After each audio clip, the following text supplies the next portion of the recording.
Hola a todos, mi nombre es Laura Flanagan y soy escritora, lectora y soñadora. Ya sabéis que en este canal encontraréis un montón de cosas relacionadas con la literatura, así que no dudéis en seguirme y darle a la campanita para que os avise siempre que haya nuevo vídeo.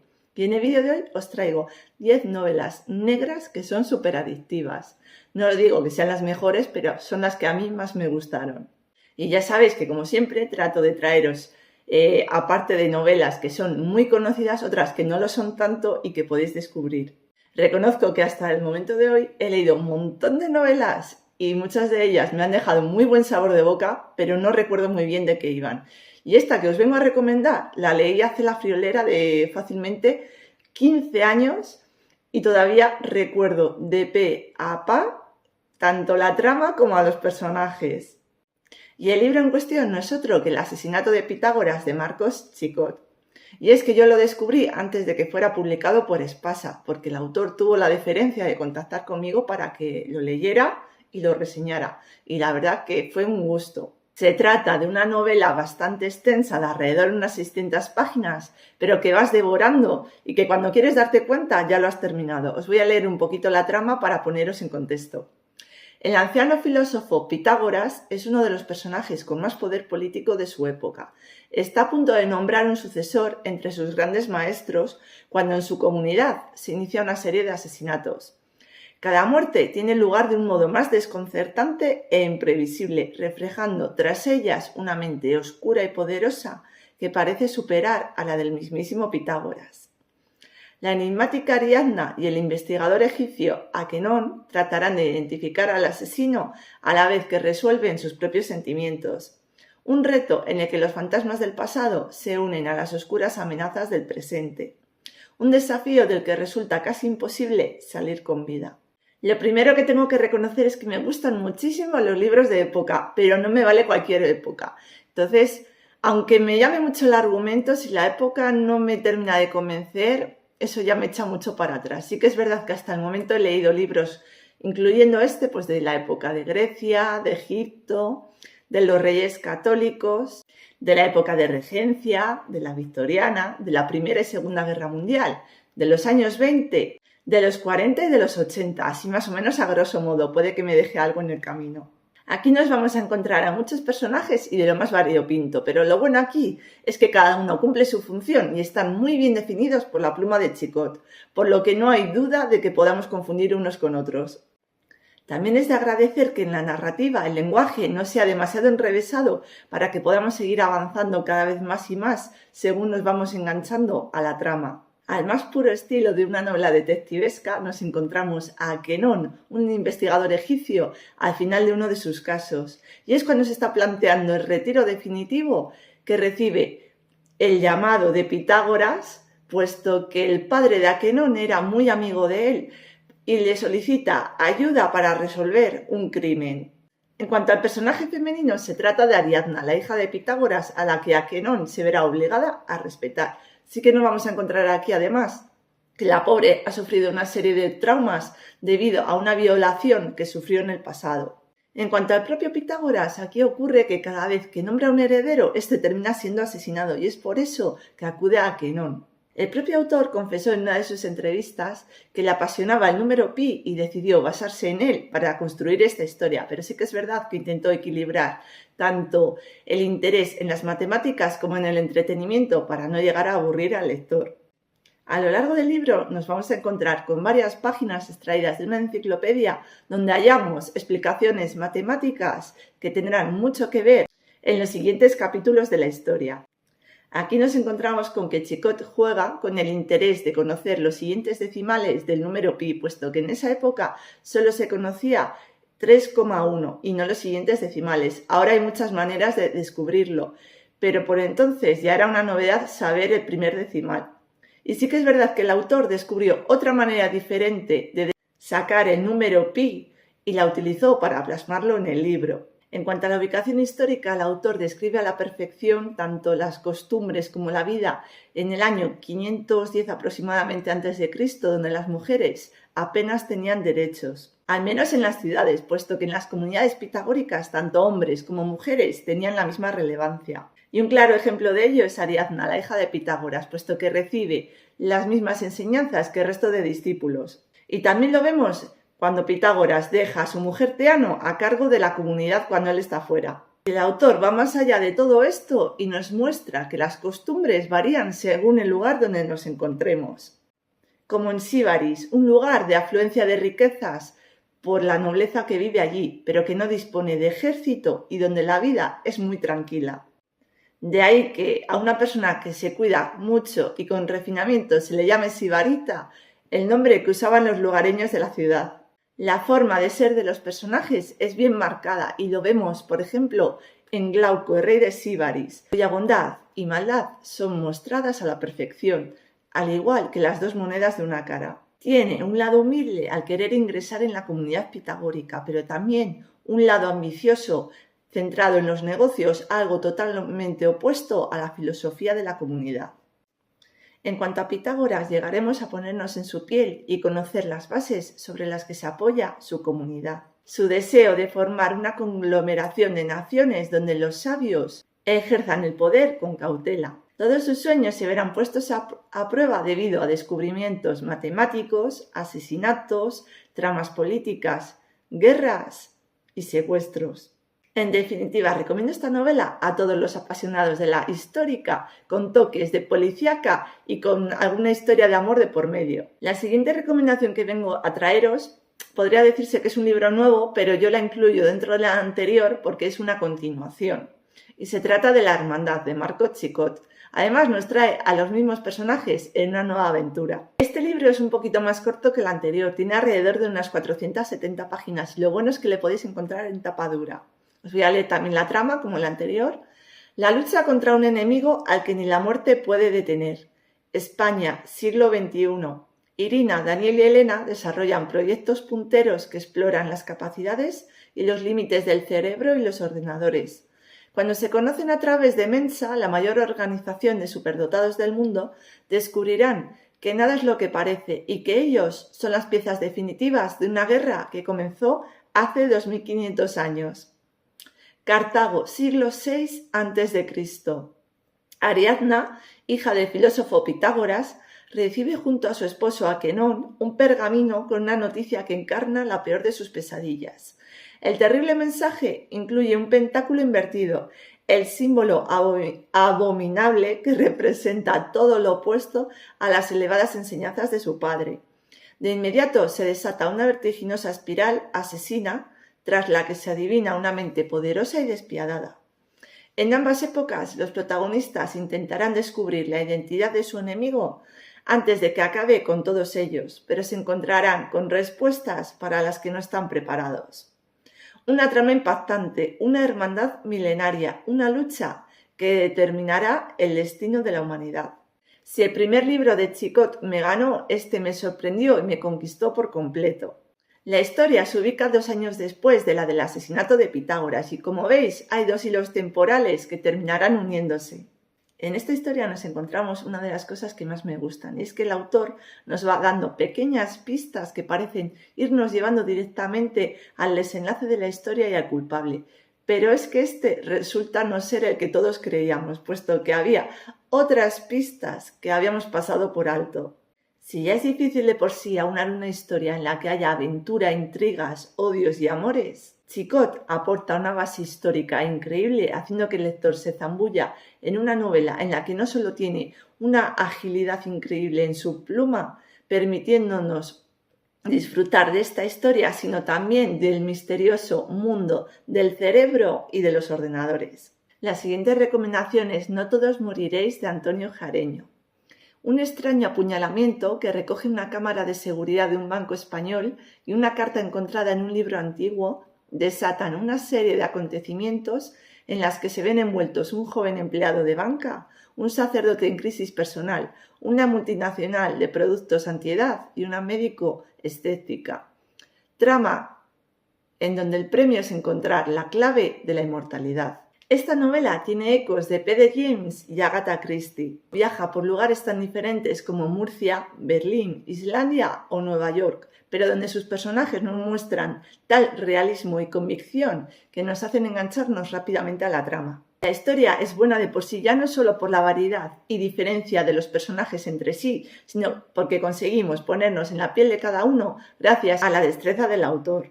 Entre otros temas nos vamos a encontrar con intrigas políticas, chanchullos empresariales, asesinatos, detectives y hackers, médicos y curas, y todo ello en una perfecta combinación en la que no vamos a llegar a cansarnos de ninguno de ellos. Mi mayor temor en las novelas es cuando llego al final y me encuentro con un final que es o muy acelerado o que termina pinchando en hueso y que nos decepciona bastante con todo lo prometedor que habíamos leído de antemano. Y en este caso no es así.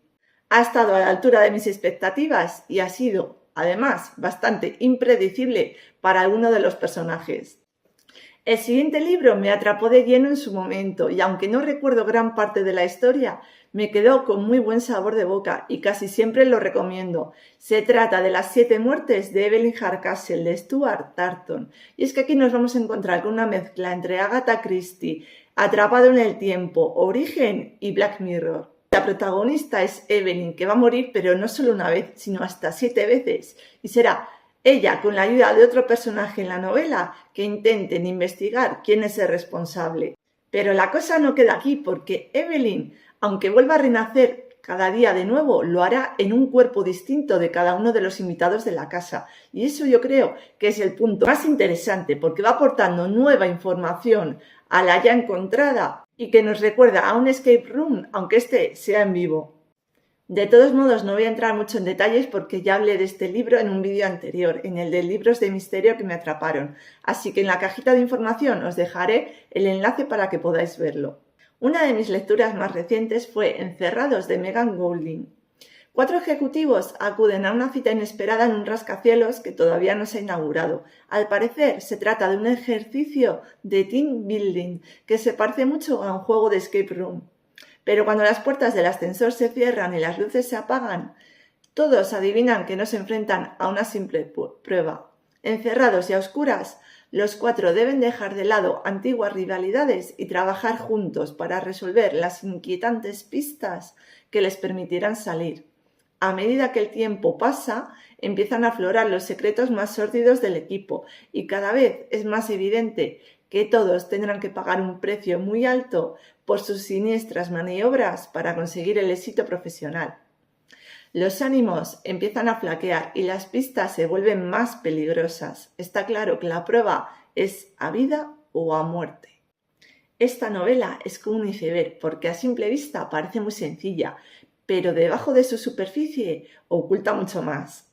El libro está contado a 2 tiempos. Uno es el pasado con la vida de Sarah Hall y otro es el presente dentro del ascensor. Poco a poco, con las perspectivas de Sarah en primera persona y del narrador en tercera, contándonos sobre los ejecutivos que participan en el escape room, iremos conociendo a cada uno de los personajes y el papel que ocupan dentro de la historia. Es uno de esos libros que según los vas leyendo te los vas imaginando fotograma a fotograma, como si se tratase de una película. Aunque es un libro muy verosímil, también me ha parecido ciertamente duro y a mí me ha llegado a tocar la fibra. La pluma de la autora es muy sencilla, muy ágil y además se anda sin rodeos y va directa al detalle. Lo que me gustó de esta novela, entre otras cosas, fue que no había personajes blancos o negros, sino que eran grises, porque algunos de ellos, aunque no hicieran nada directamente al personaje principal, precisamente por eso contribuían a que todo le fuera mal.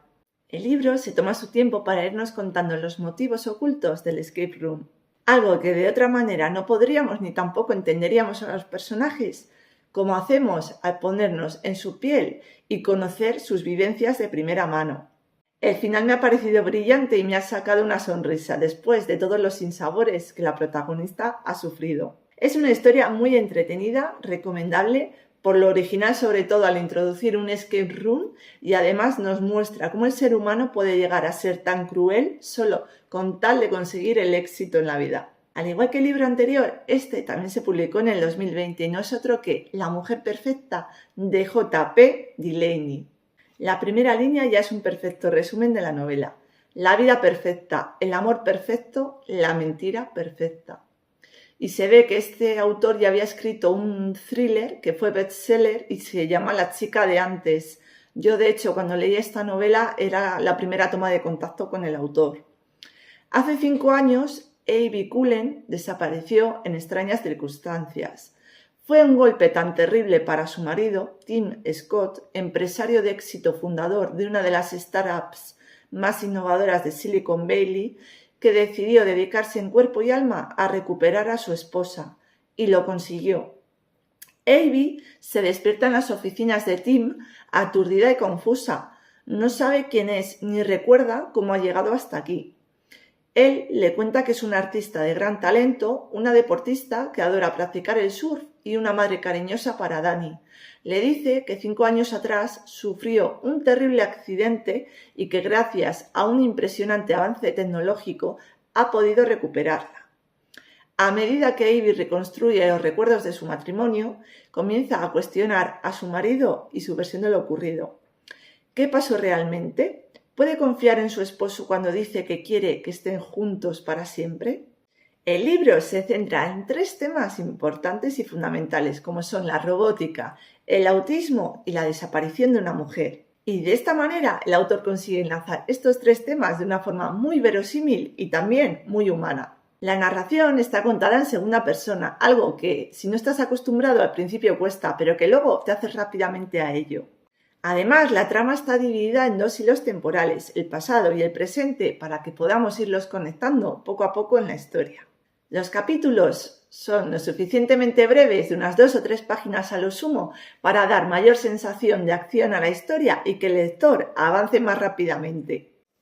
Sí que es verdad que cuando llegué a la tercera parte de la historia dije, el autor aquí ha pinchado en hueso y ya no cuadra con el resto de la historia, pero no os equivoquéis, porque el autor, autor o autora, no lo sé realmente, lo ha pensado todo al detalle y todo tiene un sentido en la historia.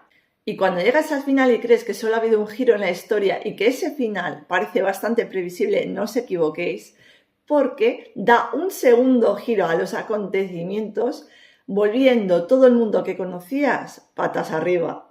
El libro está muy bien llevado y al igual que en otras novelas del género, vamos conociendo primero desde fuera tanto a los personajes y su mundo para luego irnos adentrando poco a poco tanto en los detalles como en los misterios y secretos que oculta cada uno. El siguiente libro es El asesinato de Vilas Street de Anabel Navarro y se desarrolla en un tranquilo y alejado pueblo del sur de Estados Unidos al que llega una atractiva joven con la intención de preparar su tesis universitaria. Natalie Davis, una novata investigadora que tendrá que recomponer el puzzle que la llevará hasta el responsable de varios asesinatos. Un carnicero sangriento capaz de mutilar y hacerse con el hígado de sus víctimas como trofeo. Todo transcurre con normalidad hasta que 2 semanas después de su llegada descubre unas marcas en el camino que la llevan a un macabro escenario. Desde ese momento asume su papel de investigadora y trata de reunir las pruebas necesarias para descubrir al culpable. La falta de experiencia y las limitaciones técnicas obligan a Natalie a improvisar y asumir una responsabilidad que le viene demasiado grande.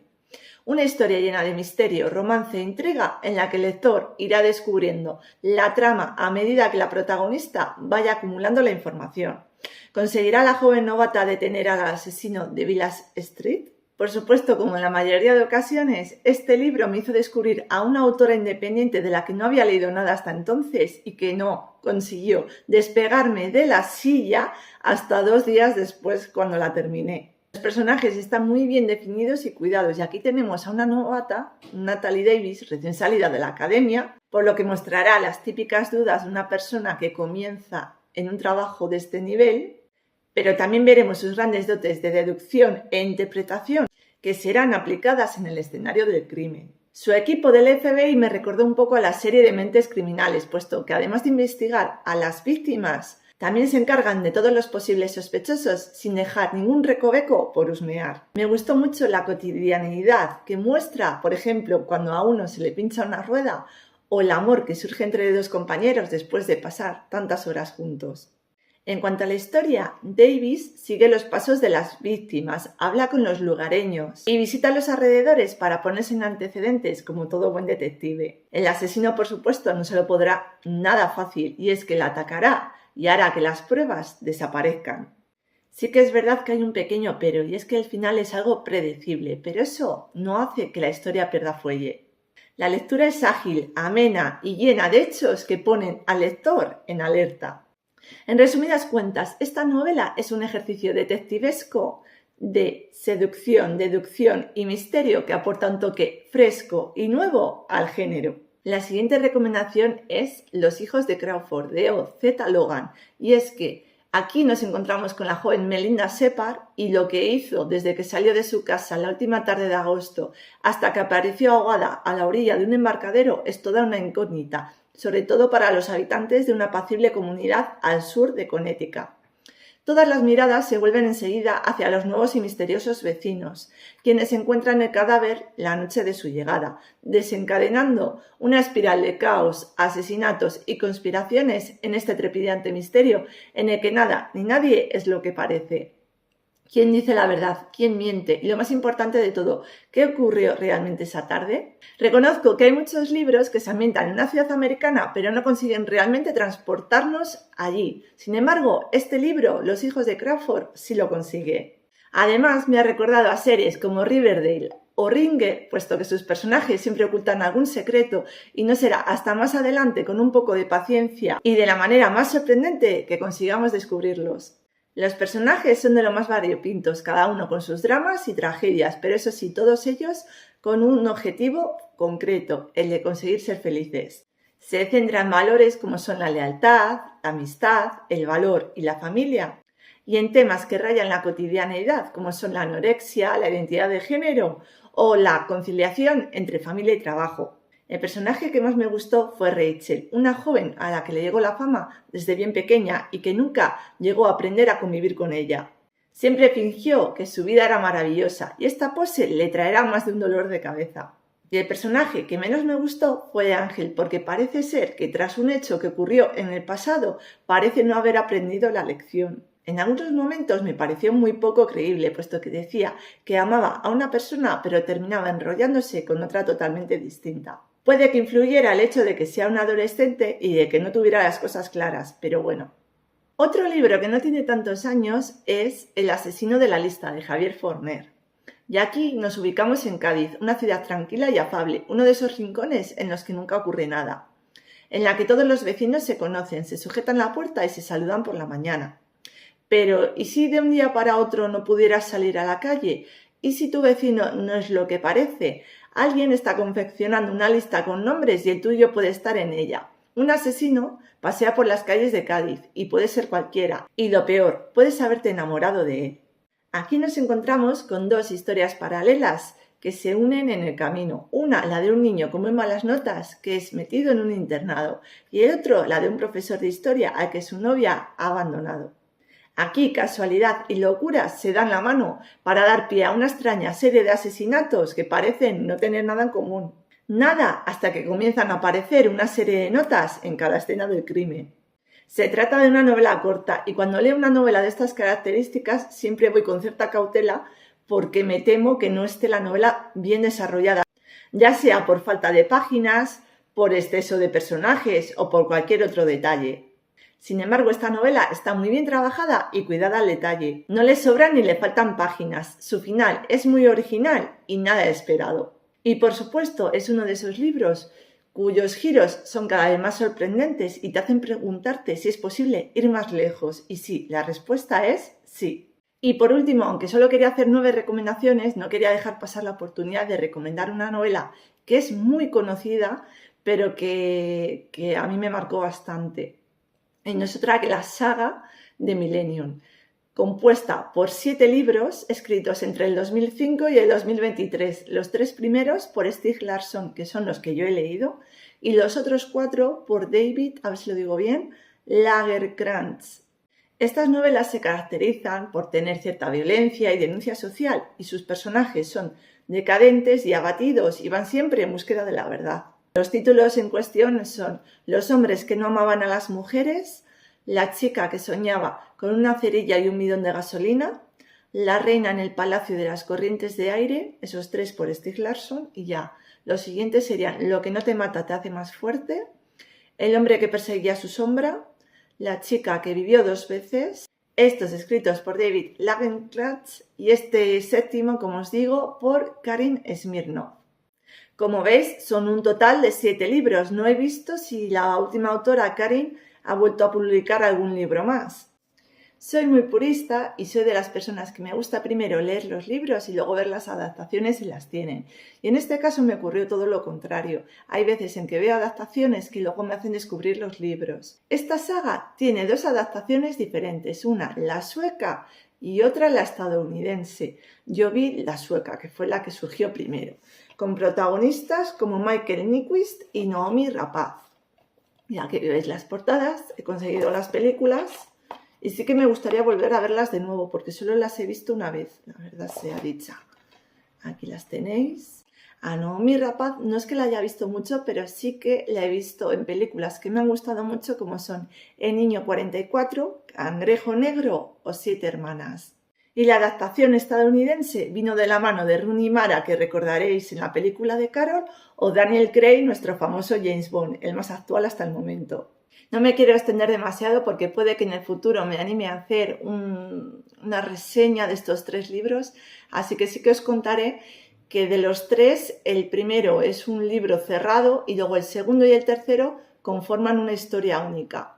En el primero nos encontramos con la trama de que una niña ha desaparecido hace varios años y nunca apareció el cuerpo, se la dio por muerta. Y aquí entran en juego tanto Michael Brombist, un periodista de éxito, como Lisbeth Salander, una hacker con un oscuro pasado. Y en el segundo y en el tercer libro conoceremos el oscuro pasado de Lisbeth Salander y cómo hay fuerzas oscuras y corruptas que intentan acallarla para que no revele la verdad. Y será gracias a Michael Brombist, el periodista que ya conocíamos en el primer libro, que no parará hasta investigar y dar con las pistas que limpien su nombre.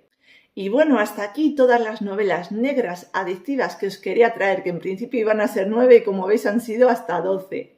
Espero que el vídeo os haya gustado y que si os animáis a dejar vuestros favoritos de este género, lo hagáis en comentarios para que los demás también podamos disfrutarlos. Muchas gracias por ver el vídeo hasta aquí y nos vemos en el siguiente. Un besazo, adiós.